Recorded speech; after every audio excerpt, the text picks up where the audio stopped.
The adoption counselor said the same thing 3 families before me had said: she doesn't want to be loved. I looked at the brown pit bull in the back kennel.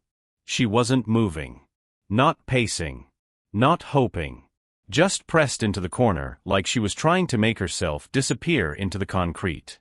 Her breathing was so shallow I had to watch her ribs to know she was alive. They told me her name was Copper, but she didn't respond to it. Didn't respond to anything. For months she's been here, the counselor said, quieter now. We're running out of time. I understood what that meant. What happens after time runs out? I signed the papers that afternoon. Not because I thought I could save her.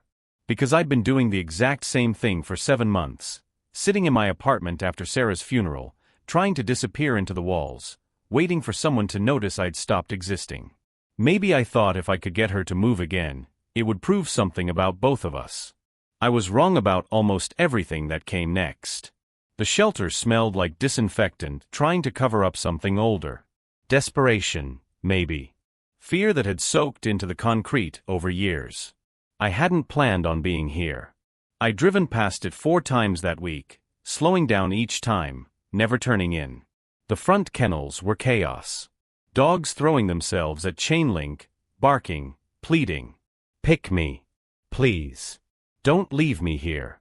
Families walked past with their kids, pointing at the puppies, the cute ones, the ones that performed hope correctly. I kept walking. Copper was in the back row. Kennel 12. The card clipped to her gate said Pit Bull Mix, female, 3 years, approximate. Someone had written shy in blue pen, then crossed it out and written non-responsive. Below that, in different handwriting, last chance. She wasn't lying down. She was sitting but collapsed, spine curved, head lowered, pressed into the corner where 2 concrete walls met. Her brown coat looked dull under the fluorescent lights. She wasn't looking at the other dogs. Wasn't looking at the door. Wasn't looking at anything. Just existing in the smallest space possible. That's Copper. The volunteer's voice behind me made me jump. She was older, gray hair pulled back, eyes that had seen this too many times. Been here since August. It was December. Why so long? She hesitated. Looked at Copper. Looked back at me. 3 families tried. She shuts down when people take her home. Won't eat. Won't move. Just gives up. She paused. We've extended her hold twice already. She's got 2 weeks left. I didn't ask what happened after 2 weeks. The answer was in the way the volunteer said it. I crouched down. Copper didn't react. Her eyes were open but empty, staring at the concrete like it held the answer to why no one stayed. I could see her ribs moving. Barely. Each breath looked like it took effort. Can I meet her? The volunteer looked surprised. Then sad. You can try. They brought Copper to the visitation room on a leash. She moved like each step was a question she didn't want to answer. When they unclipped her, she walked directly to the corner, not near it, the exact point where 2 walls met, and sank down. I sat on the floor across from her. Didn't speak. Didn't reach. Just sat. 20 minutes. She never looked at me once. But I understood. I hadn't looked at anyone in 7 months either. When the volunteer came back, I was still on the floor. I'll take her. Are you sure? She's not, she might not make it. The words landed heavy. True. I'm sure. I wasn't. But I signed anyway, and they handed me a leash attached to a dog who'd already decided the world wasn't safe. Maybe she was right. 3 flights of stairs. Copper stopped on every landing. Not resisting, just stopping. Like her body had forgotten how to keep moving forward. I waited. 30 seconds. A minute. 2. She'd start again when she was ready. Or when she realized staying still forever wasn't an option either. When we finally got inside my apartment, I unclipped the leash. She walked to the corner behind the couch and lay down on her side. Not curled up for warmth or comfort. Flat. Like something discarded. I'd bought everything the shelter recommended. A bed with raised sides for security. Stainless steel bowls. Food formulated for sensitive stomachs. I set the water bowl 3 feet from where she lay. Close enough to reach. Far enough not to crowd. She didn't look at it. I filled the food bowl. Set it next to the water. Her eyes stayed fixed on the baseboard. Unblinking. "You don't have to eat yet," I said. My voice sounded strange. I hadn't spoken to another living thing in days. "Just, whenever you're ready." She didn't move. I sat on the couch pretending to read. Every few minutes I'd glance over. She was still on her side. Still staring. Her breathing was so quiet I had to watch her ribs to make sure she was still doing it. Each breath shallow, reluctant. By 9 p.m., she hadn't touched the water. By midnight, I'd moved both bowls closer. Then closer again. Now they were a foot from her nose. She could smell the food if she tried. She didn't try. I turned off the lights and went to my bedroom. Left the door cracked so I could hear if anything changed. I lay there in the dark listening for sounds. Paws on tile, the click of her collar tags, the scrape of a bowl moving. Any sign she decided to stay alive. Nothing. At 3 a.m., I got up. She was in the exact same position. I crouched close enough to see her eyes, open barely, staring at nothing with a flatness that made my chest hurt. "You have to drink," I whispered. "Please." She didn't blink. I went back to bed but didn't sleep. Just lay there thinking about how much effort it takes to want something. Even water. How some part of you has to believe you're worth saving first. Sarah used to say I overthought everything. That I lived in my head instead of my heart. She'd been dead 7 months. When morning light came through the window, I walked back to the living room. Copper hadn't moved. The bowls sat exactly where I'd left them, full, untouched, accusing. I sat down on the floor 6 feet away. Close enough that she knew I was there. Far enough that I wasn't another thing pressing in on her. "I don't know what I'm doing either," I said. Her eyes stayed open. But she didn't see me. She was already somewhere else. Somewhere I couldn't follow. She didn't eat on day 2. Or day 3. By day 4, I wasn't counting kibble anymore. I was counting breaths. Watching her ribs rise and fall like I was keeping vigil. Making sure the next one came. The water bowl had maybe, a few drops missing. I couldn't tell if she'd licked it or if I was imagining progress because I needed to see it. I called the emergency vet at 6 a.m., couldn't wait any longer. 4 days without food isn't immediately critical, the receptionist said, voice too calm, but bring her in this morning. Not immediately critical. Like there was a timeline. Like we were getting close to something worse. Getting Copper into the carrier took 30 minutes. Not because she fought. Because she went completely limp. Dead weight. I had to slide her across the tile inch by inch, my hand shaking, whispering apologies to a dog who couldn't hear me anymore. In the exam room, she pressed herself into the corner behind my legs. When the vet walked in, Copper started trembling. Not shivering, trembling. From somewhere deep inside. Her whole body vibrating like she was trying to shake herself out of existence. "Hey, sweetheart," the vet said, soft, kneeling slowly. She didn't reach. Just let Copper see her hands. "I'm not going to hurt you." Copper's pupils were blown wide. Her breathing went fast and shallow, panic breathing. The kind that doesn't get oxygen to your brain. The exam was gentle. The vet checked her teeth, her gums, felt along her ribs, every touch careful, every movement telegraphed. Copper never stopped shaking. When the vet's hand reached her hindquarters, Copper made a sound I'd never heard before. Not a growl. Not a whimper. Surrender. "She's dehydrated," the vet said quietly. "Underweight, but not critical yet." She paused, choosing words carefully. Some dogs don't recover from extended shelter trauma. The nervous system gets stuck in survival mode. They stop believing anything will be okay. I watched Copper shake against the metal table. Will she eat? Maybe.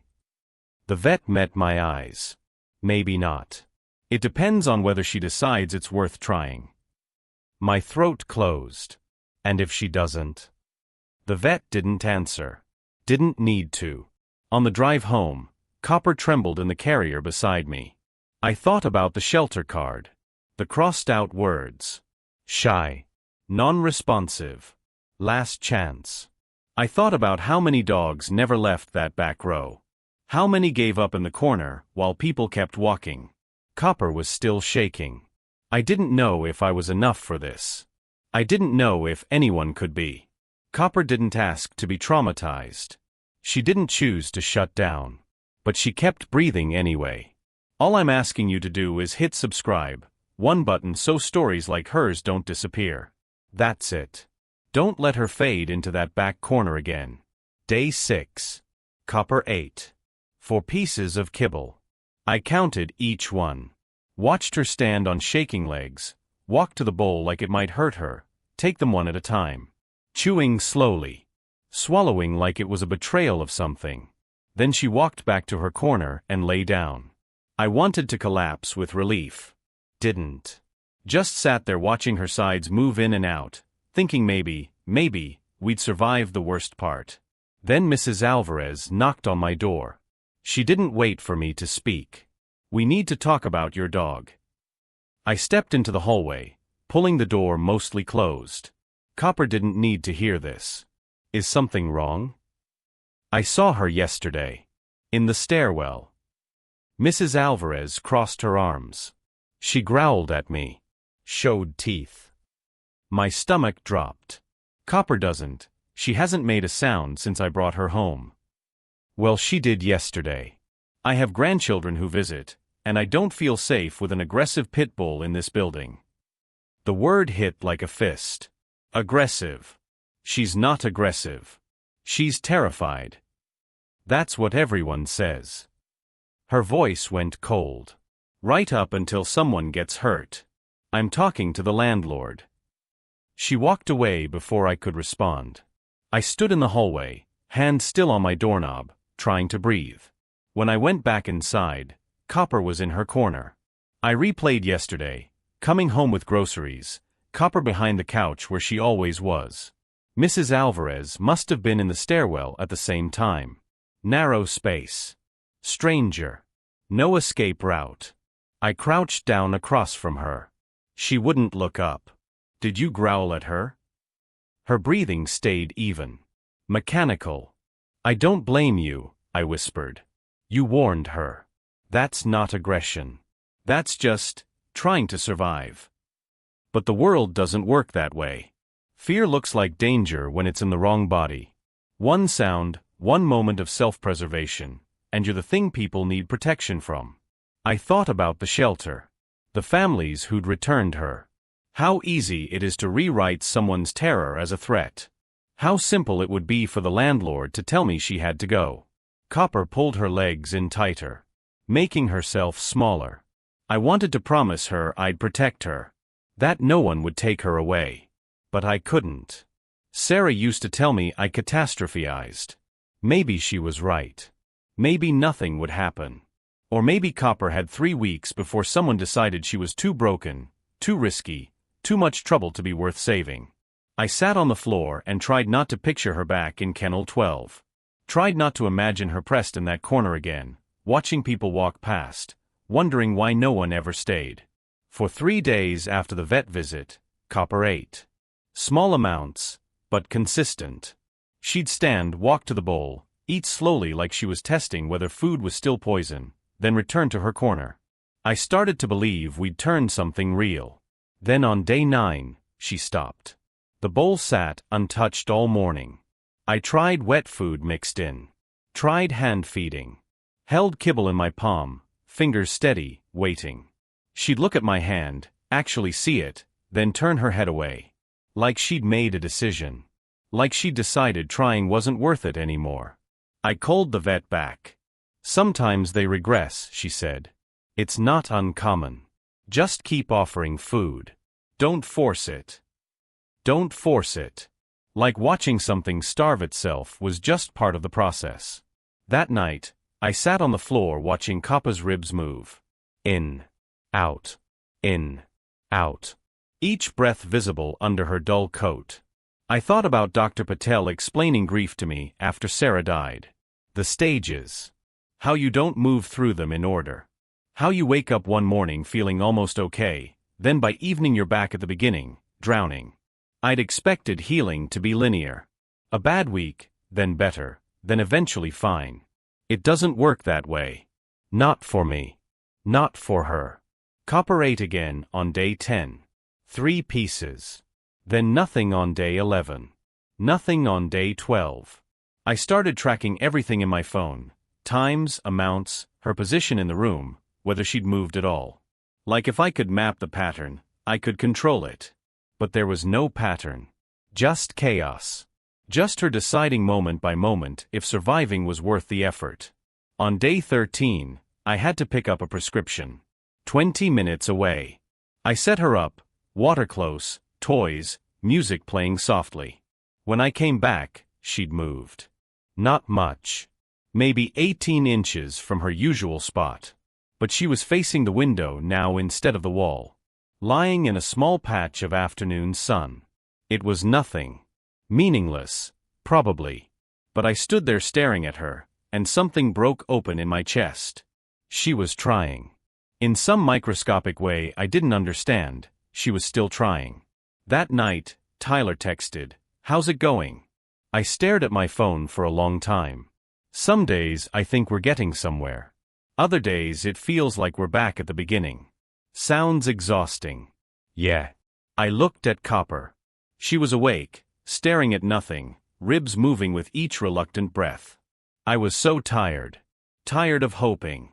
Tired of measuring progress in inches. Tired of living in this constant state of not knowing. But I couldn't stop. Because maybe this was love, not the easy kind. The kind that shows up when you don't know if it matters. Day 14. 2 weeks of this. Copper lying in her corner, breathing like it was optional. The water bowl was low. I'd been refilling it constantly, desperate to see her drink more, to see any evidence she'd chosen survival. I knelt down with the bowl in my hand. Just fresh water. That's all. I reached toward her. She flinched. Not a small movement. Her entire body recoiled, violent, instinctive, like I'd raised my hand to strike her. Her eyes went wide, pupils blown, and she pressed herself into the corner so hard I heard her skull hit the wall. Trying to disappear through concrete. I froze. Water sloshed over the edge of the bowl onto my hand. Cold. My fingers were shaking. "I wasn't going to hurt you." She didn't move. Just stared past me with eyes that had left this room entirely. Gone somewhere I couldn't follow. Somewhere she'd been before. Somewhere that taught her hands only bring pain. I set the bowl down. Backed away slowly. Sat against the couch. And something inside me cracked open. I started crying. Not quiet tears. Deep, wrenching sobs that came from the part of me I'd been sealing shut for 7 months. I put my head in my hands and couldn't breathe through it. "I'm trying," I said to the empty room. To Copper. To Sarah's ghost that still lived in every corner of this apartment. "I'm trying so hard and it's never enough." Copper stayed in her corner, body still rigid with fear. I thought about Sarah's last morning. How I'd promised her I wouldn't leave.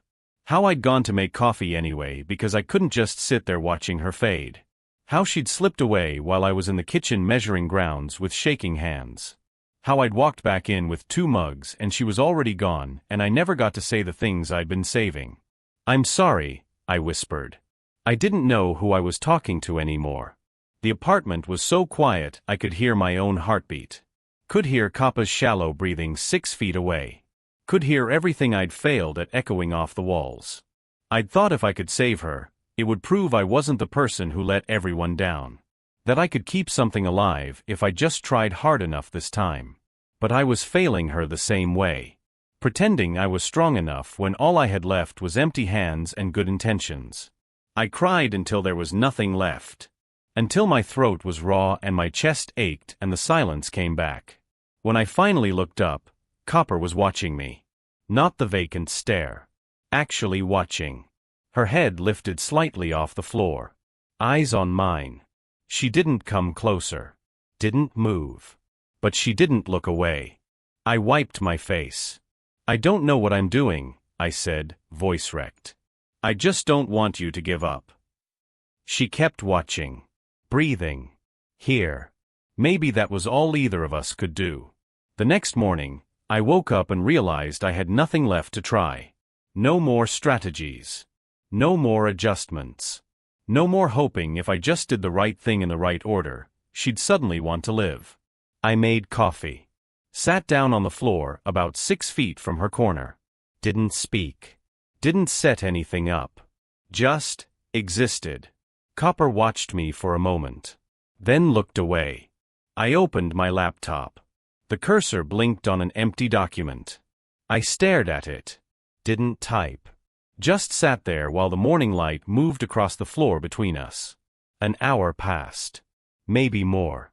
Time felt different now. Copper shifted. Stretched her back legs out instead of keeping them tucked tight against her body. The smallest adjustment. I didn't react. Didn't move toward her. Didn't celebrate or acknowledge. Just let it be. Around noon, I got up to make lunch. Coppa's eyes tracked me across the room, but her body didn't tense the way it used to. When I came back, I sat in the same spot. Ate slowly. She watched me chew, swallow, breathe. After, I lay down on my back. Stared at the ceiling. The apartment was quiet except for the hum of the refrigerator and the sound of both of us breathing in the same space. I thought about Denise's words from that first day. "You're not training a dog. You're rebuilding trust." Maybe I'd been doing it all wrong. Trying to fix her instead of just being broken with her. I must have dozed off because when I opened my eyes, the light had changed. Late afternoon sun coming through the window at a steep angle, dust particles floating in the beam. Coppa's eyes were closed. Actually closed. Not that hypervigilant half-sleep where she monitored my every movement. Real sleep. Her breathing slow, deep, steady. I didn't move. Barely breathed. Didn't want to break whatever this was. I just watched her, watched the rise and fall of her ribs in a rhythm that didn't look like survival anymore. Just rest. When she woke 20 minutes later, she looked at me. Didn't flinch. Didn't pull away. Just looked. I looked back. Neither of us moved. We just existed there. 6 feet apart. Both still here. The next day, I did the same thing. Sat on the floor. Didn't try. Just shared the space. Day 3 of this, Copper stood up. Walked to the water bowl. Drank for longer than I'd ever seen. Then instead of returning to her exact corner, she lay down about 3 feet closer to where I was sitting. 3 feet. Not touching. Not close. But closer. I kept my eyes on my screen. Didn't acknowledge it. Just let her have it. That night, lying in bed, I thought about the vet's words. Some dogs don't bounce back. But maybe bouncing back wasn't the point. Maybe it was just learning to exist in the same room without fear. Trust measured in feet instead of moments. Maybe healing wasn't loud. Maybe it was this, quiet, uncertain, earned 1 inch at a time. Day 17. Morning light slanting through the window. I was sitting in my spot on the floor, back against the couch, reading an article on my phone about trauma responses in animals. Copper was 7 feet away. That's where she'd settled over the past few days. Not the corner anymore, but still against the wall. Still keeping the distance she needed. I wasn't watching her. Just reading, drinking coffee, letting the quiet settle between us. Then I heard it. The soft scrape of nails on tile. I didn't look up. Kept my eyes on the screen even though I'd stopped reading 3 sentences ago. More scraping. Brief. Then silence. I counted to 30. Then glanced over casual, like I was just shifting position. Copper was 6 feet away now. Maybe 6.5. She wasn't looking at me. Was staring at the wall like she'd been there all morning. Like nothing had changed. My chest went tight. I looked back at my phone. Kept breathing steady. Normal. 10 minutes passed. 15. The scraping again. So quiet I almost missed it. I didn't move. Just listened to the sound of her choosing. When I finally looked up, she was 5 feet away. Still not looking at me. Still pretending. But she was here. Closer. I stayed there for another hour. Didn't move toward her. Didn't try to bridge the distance she was closing on her own terms. When I got up to use the bathroom, Copper watched me leave. When I came back, she'd moved back to 7 feet. Like she needed to reset. To prove she could still retreat if this got too heavy. I sat down. Opened my laptop. Pretended to work. An hour later, she was at 6 feet again. That became the rhythm over the next week. Some days she'd get as close as 4 feet. Other days she'd stay at 7, 8, testing whether I'd punish the distance. I never did. Never moved closer. Never pushed. It wasn't linear. Wasn't predictable. But it was hers. One morning, I reached for my coffee without thinking, moved too fast, too sudden. She tensed. Pulled back 6 inches. Her whole body went rigid. I froze. "Sorry," I whispered. "Didn't mean to scare you." She watched me. Long moment. Eyes reading my hands, my posture, my intention. Then slowly, so slowly I could count her breaths, she moved those 6 inches back. I set the coffee down. Kept my hands visible and still. She settled. Let her eyes close. That night, staring at the ceiling, I thought, it's not much. She still barely eats. Still carries all that fear in her body like weight. But she's trying. And maybe trying is enough. Maybe it has to be. 3 weeks in. I woke to silence. Not the heavy silence from the first days, the kind that pressed down like a hand over your mouth. Different. Softer. Like the space between breaths. I opened my eyes. Early morning, barely dawn. Didn't move. Just lay there listening. Breathing. Quiet and steady. Close. Too close. I turned my head slowly, afraid of what I'd see. Afraid I was imagining it. Copper was lying on the floor next to my bed. Not touching it. Not pressed against it.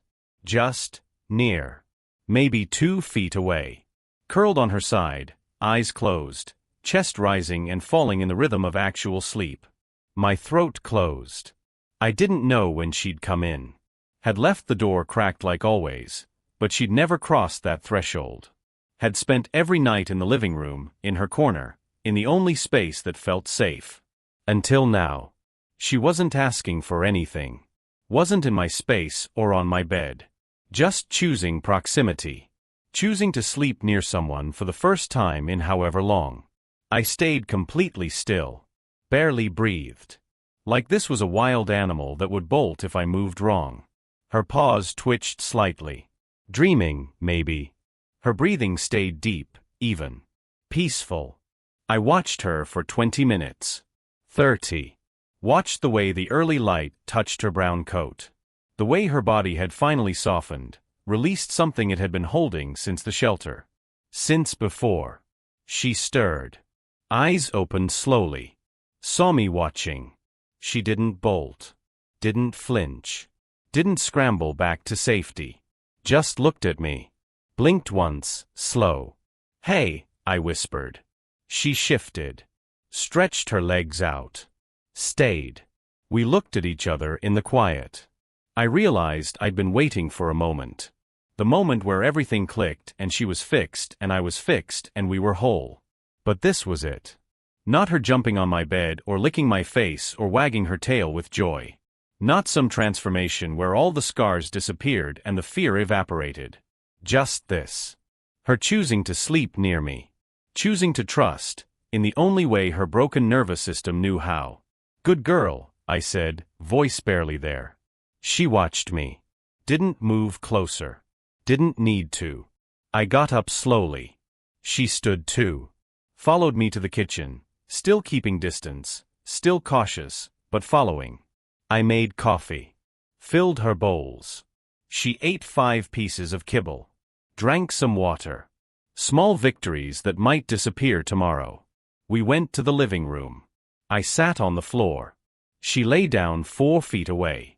The apartment was quiet. The good kind. The kind that doesn't ache. I didn't know what tomorrow would look like. If she'd sleep near me again or retreat to 7 feet. If the progress would hold or slip away like water. I didn't know if either of us would ever be fully healed. If that was even possible after what we'd both survived. But right now, in this moment, we were here. Together. Both still breathing. Both still trying. And maybe that was all healing ever was. Copper fought through her fear every single day to let me in. If this story moved you, hit subscribe. Show her that her fight mattered. 1 button. That's all it takes to make sure other broken dogs get their second chance, too.